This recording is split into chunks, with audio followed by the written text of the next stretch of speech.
Welcome to 9+ news. నేను మీ సయ్యద్ అహ్మద్. ప్రస్తుతం అయితే మేము హైదరాబాద్లో ఉన్నాము. హైదరాబాద్లో ఎండలు అయితే ఒక రేంజ్లో దంచి కొట్టేస్తున్నాయండి. అసలు ఈ ఎండలు మామూలు ఎండలుగా లేవు. ప్రజల జీవనాన్ని ప్రభావితం చేసే ఒక హీట్ వేవ్లా అనిపిస్తున్నాయి. సో ఈ ఎండల్లో ప్రజలు ఏ విధంగా వాళ్ళు వారి యొక్క కార్యకలాపాలు చేసుకుంటున్నారు, మరియు బండి నడిపే వాళ్ళు, మరి షాపుల యజమానులు, సో వాళ్ళందరినీ తెలిసి ఈ ఎండల గురించి తెలుసుకునే ప్రయత్నం అయితే చేద్దాం రండి. ప్రస్తుతం అంతా మాట్లాడడానికి బస్సు డ్రైవర్ అన్న అయితే ఉన్నారు. అన్నా చెప్పండి, ఈ ఎండల్లో కూడా మీరు బస్సు తోలుతున్నారు, మీకు అసలు ఉడుకు అనిపించడం లేదు? అసలు వేడి అన్న కింద దిగుతెరు పడుతుంది, ఇక్కడ వేడి వేడి ఏం చేసుకోబడుతుంది. జాబు గవర్నమెంట్ కాదు కదా, సెట్విన్ ఆధార్ కార్డులు తీసేసిండ్రు. బండ్ల ప్యాసింజర్ ఎక్కలు బీఆర్ వాళ్ళు ఇల్లు ఎక్కుతారు మాకు. మళ్ళీ కాంపిటీషన్ ఆర్టీసీ ఎక్కిన్లా 2-3 ఎక్కిన్లా అంటే మళ్ళీ దిగిపోతారు, వాళ్ళు పిలుస్తారు, కొత్త వాళ్ళు ఎక్కుతారు. మా బతుకులు బస్ స్టాండ్ చేయకపోతేనేమో తప్పదు మాకు. ఇక ఏం చేస్తావు? ఇక చేస్తేనే పైసలు వస్తాయి. ట్రిప్కు 200-300 ఉంటుంది. 2 ట్రిప్పులు అవుతున్నాయి. పొద్దునంటే 600 అన్నం తినాలా, చేయాలా. లేడీస్ కన్నా అప్నం అయిపోయింది అన్న మా బతుకులు డ్రైవర్లు అయితే.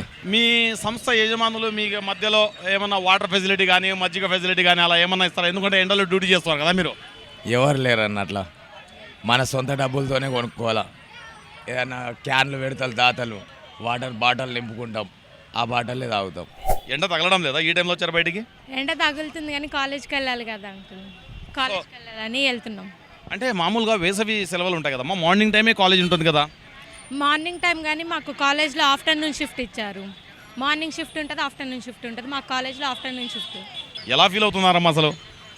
ఎలా అంటే ఇంకా తప్పదు, వెళ్ళాలి కదా కాలేజ్కి, తప్పదు అన్నట్టు వెళ్తున్నాము. సో ఇక్కడ ప్రయాణికులు ఉన్నారు, ప్రయాణికులతో మాట్లాడే ప్రయత్నం చేస్తాం. అక్క ఎక్కడి నుండి వస్తున్నారు అక్క మీరు? లింగంపల్లి, సార్ లింగంపల్లి. కాదక్క, ఎండ అయితే నిజంగా చాలా ఎక్కువ ఉంది. ఈ ఎండలో మీరు బయటకు వస్తే వడదెబ్బ తగిలే ప్రమాదం కూడా ఉంది. ఈ ఎండలో ఈ టైంలో ప్రయాణాలు అవసరమా అక్క? ఎప్పుడైనా మనకు అవసరం ఉంటుంది కదండి. ఇప్పుడు సాయంత్రం అంటే సాయంత్రం చేసే పనులు ఉండవు కదా. ఇప్పుడు ఉదయం వెళ్తేనే కొన్ని పనులు అయితే, ఇప్పుడు మా ఆధార్ కార్డు కోసం వెళ్తున్నాం. ఉదయమే వెళ్ళాలి, బస్సులు ఫుల్ వల్ల వెళ్ళలేకపోయినాం. ఇప్పుడు వెళ్తున్నాం, ఆధార్ కార్డు కోసం వెళ్తున్నాం. పని ఉంటేనే రండి, లేదా అనవసరంగా మీరు బయట తిరగకండి. ఎందుకంటే ఎండ అయితే చాలా తీవ్రంగా ఉంది, వడదెబ్బ కొట్టే ప్రమాదం అయితే ఉంటుంది. నీళ్ళు అయితే ఎక్కువ తాగుతూ ఉండండి. ఎండ తీవ్రత చాలా ఎక్కువ ఉందండి. నేను కొడంగల్ నుండి వచ్చాను, కొద్దిగా హాస్పిటల్ వర్క్ మీద వచ్చాను. ఈ జనాలు దీన్ని దృష్టిలో పెట్టుకొని కొద్దిగా బయటికి వెళ్ళకపోవడమే చాలా మంచిదని నేను కోరుకుంటున్నాను. ప్రస్తుతం ఇక్కడైతే ఒక 2 కాలేజ్ స్టూడెంట్ అయితే కనిపించారు. కాదమ్మా, మీకు ఒంటిపూట కాలేజ్ అట్టేదే. సో మరి ఈ టైంలో మీరు తిరుగుతున్నారు, మీరు కాలేజ్ ఉందా అసలు? ఉంది, ఎగ్జామ్స్ ఉంది. అంటే మీ కాలేజ్ యాజమాన్యం ఎగ్జామ్ పెట్టినా కానీ మార్నింగే పెట్టాలి కదా, అది రూల్ కదా.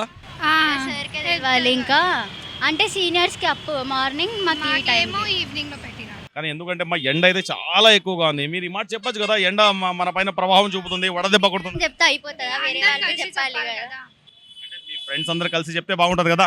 మేము ఇద్దాం చెప్తే విన్నారు కదా వాళ్ళు కూడా.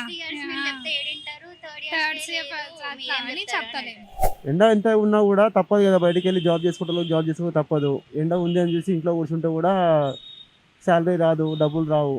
సో ఏదో ఒకటి దాని ప్రకారం చేసుకుంటూ పోవాల్సి వస్తుంది, తప్పదు. ఇప్పుడు మన ఆరోగ్యం కూడా చూసుకోవాలి, దాంతోపాటు చూసుకోవాలంటే ఇంట్లో వాళ్ళకు కూడా ఇబ్బంది అయిపోతుంది కదా. మనం ఎండ ఉంది అని చెప్పి ఇంట్లో కూర్చుంటే ఆ రోజువారీ ఖర్చులు అయితే రోజు పెరుగుతూనే ఉన్నాయి, తగ్గట్లే కదా. అందులో ఇప్పుడు ముఖ్యం ఇప్పుడు గ్యాస్, పెట్రోల్ అనేది అన్ని రేట్లు పెరుగుతున్నాయి. దాంతోపాటు ఇప్పుడు అన్ని పప్పు, ఉప్పు రేట్లు కూడా పెరుగుతున్నాయి. సో ఎండ అది చూసుకుంటే కూర్చొని మన ఇంట్లో కూర్చుంటే కాదు కదా. సో దాని ప్రకారంగా బయటికి వెళ్ళి చేసుకోవాల్సి వస్తుంది ఇది ఒకటి. ఎండ ప్రభావం అయితే చాలా తీవ్రంగా ఉంది. ఈ టైంలో కూడా మీరు ఆటో తోలుతున్నారు.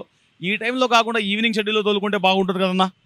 ఈవినింగ్ స్టార్టింగ్ అంటే మాకు కొంచెం టైం కుదరదు సార్. ఇంటి పరిస్థితి బాగుండదు, పిల్లలను తోలాలి స్కూల్.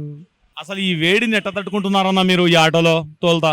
ఇక తప్పనిసరి పరిస్థితి, నా ఇంటి కావాల్సిన బాధ్యత మన మీద ఉన్నది కాబట్టి కంపల్సరీ తోలాల్సి వస్తుంది. దాని ఇక అదే పరిస్థితి ఇంటికాడ ఎండని వానని కనిపెట్టి తోలాలంటే మన ఇంటి నడవలేక చాలా ఇబ్బంది అవుతుంది. సో ఎండల్లో అయితే నిజంగా చాలామంది వారి యొక్క బాధనైతే వెళ్ళగక్కుతున్నారు.